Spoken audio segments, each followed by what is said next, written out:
at midnight screening. We've got plenty of treats in store. This was the creation of Richard O'Brien. He wrote the original music and lyrics and co-wrote the script with director Jim Sharman. And he also played Riff Raff and took this monster from the stage to the screen. Now it is the longest continually running movie theatrical release in the world, in history. Yeah! And found so many fans and a great community, and we are lucky to have with us one of the stars of the film. You'll know him from his many TV and film appearances, but we're just mad about this, Brad. Please welcome Barry Bostwick.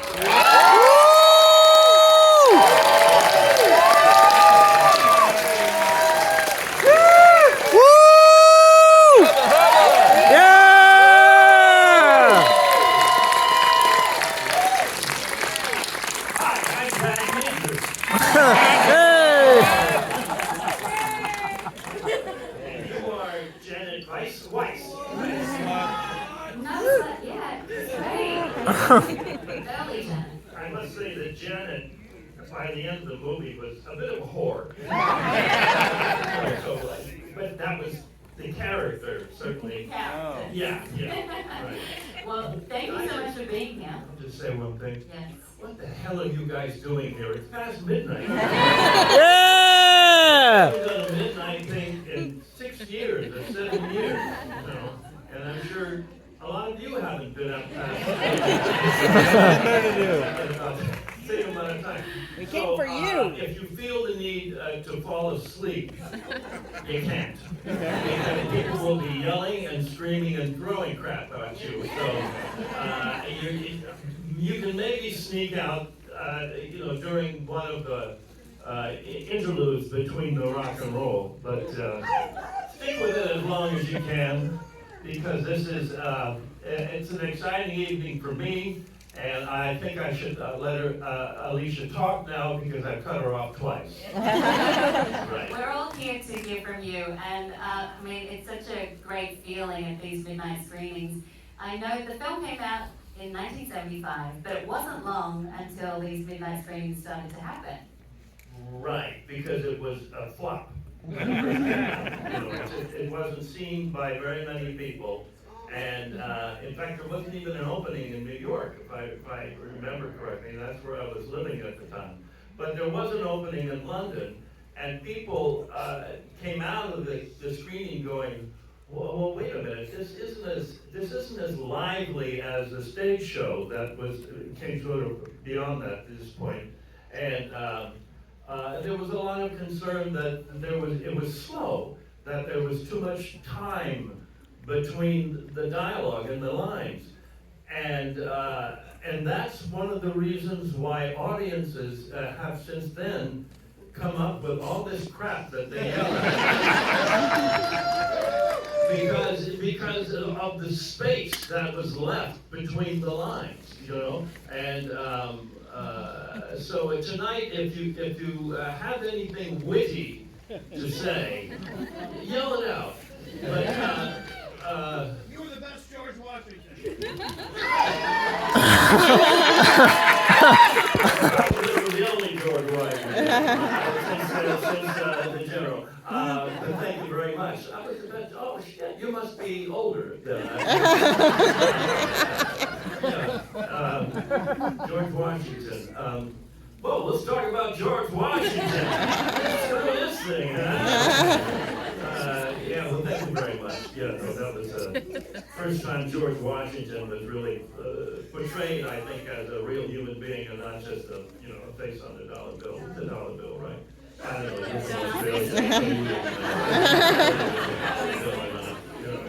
So what's interesting about all these call-outs is that this kind of happened organically, didn't it? Pre-internet, Yeah. it just slowly, it was like a communal experience Yeah. to create this script. Yeah, well, and I think what was the first one was from what I was told was a kindergarten teacher from Long Island at the Waverly Theater in New York, but in '76, I think, when it was just starting to take off. At one point in the movie, during the scene in the rain, when we go in, he yelled out, "Buy an umbrella, you cheap bitch." And that was the first one. And then the next week, apparently, 2 people said that. And then people just started, coming up with their own, there's your umbrella, right there. There's a light over at the Frankenstein place. And you say you don't want to be an actress. Keep that. That'll keep me dry. Yeah. No call that for that?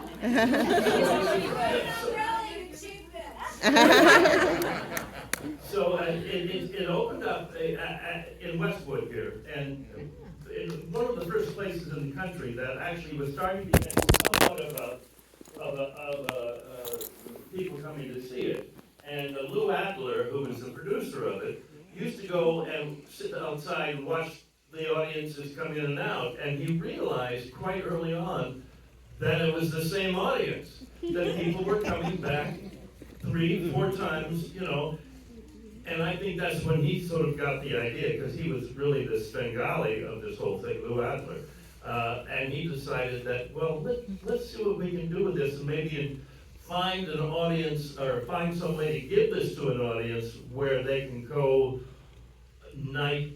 weekend after weekend or night after night. And so I know they went to 20th Century Fox, and then they tried to do it, they tried it in Austin, I think Austin, right? And you probably know this better than me. No, you don't, okay. I'm just, 50 years ago, here's what I remember about it. I got off the plane in London, and then I got on the plane in London, and I don't remember anything of the plane when we shot this damn thing at Gray Studios. We were, it was very cold, and it was a very low budget movie, and we were all just fascinated with all the characters in this, because they were very similar to who they were in real life. Pat and Nell and me and the whole group. I mean, I think I was the only one that I might not have been quite as conservative and as dull and as, living in the past as Brad. But I was naive, and that certainly is what one of Brad's traits was, as well as, but she ended up being a whore. So they went to Austin, and it worked out okay, but then they decided to put it on the midnight circuit. And then they, and the first real big explosion was at the Waverly in New York City. And, and it pulled in a very interesting crowd of people. It was a gay crowd. It was an alternate crowd of people who had no friends. And they would come on a Friday and Saturday night, and they created their own community, right? And they created, and then they slowly created this phenomenon, which ended up, and still is, the Rocky Horror Picture Show, which is really a movie with 2 scripts. We have the script that we were doing statically on the screen, and then the script that over the years developed from the audience's wit or shit. So there's a whole album out. I don't know if you know, of just the callbacks from the audience, and it's just a whole LP.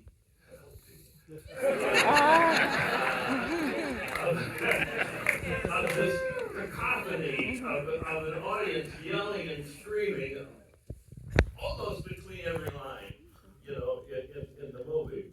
So at the Waverly, Sal Puro, who was part of that initial group, would come up and he would sort of be the interlocutor, and he started talking, getting everybody, organized in some way and safe. And then people started dressing up for Halloween there, and then people were coming up with more and more lines. And then South Hero sort of took over the whole fan base of it and created what became, I think, ultimately this audience participation, spectacle. It's new. It's never been done before. And it was spontaneous uh, uh, with the rude, the crude, and the unglued. And so, and that's sort of how it started and how it's still around, because it's basically it's a fairy tale, It's Richard O'Brien once said it's a movie that any 12-year-old could enjoy. Yeah, I did as a 12-year-old. You did? I enjoyed it. Yeah. Taught me a Do lot. you have any questions? I'll answer them for you. Several questions. Okay, right now, do you have any questions? Oh, I do. One thing I wanted to do is give a shout out to the shadow cast that are involved with these productions. We have they are volunteers and very passionate and full of a lot of talent. Yeah. Well, the shadow cast have kept this thing alive all around the world since the 70s, and they are along with Sal, they have developed a love and a creativity that is unending for this little sexcapade thing that we made, this little space documentary. I've met so many of them over the years, and I love them all because they are so dedicated, and they have a certain naiveness that we all had back then, and they just want to get up and perform and love the message, I think, of the film, and they create their own sort of mini communities, and I've talked to so many of them who have said, well, I didn't really have anybody, I didn't have a great friendships, I wasn't a club member in high school, I wasn't an athlete, and I found this group of people who loved them and supported them, no matter what they looked like, how they acted, certainly what their sexual issues were, or not issues, but proclivities, so it's a passion project for everybody, as it was for us back in 1974, I think. And a passion project for our MC. Would you like to hand over the reins? Oh, right now? Yeah. But first, can you please thank Barry Bostwick? Yeah!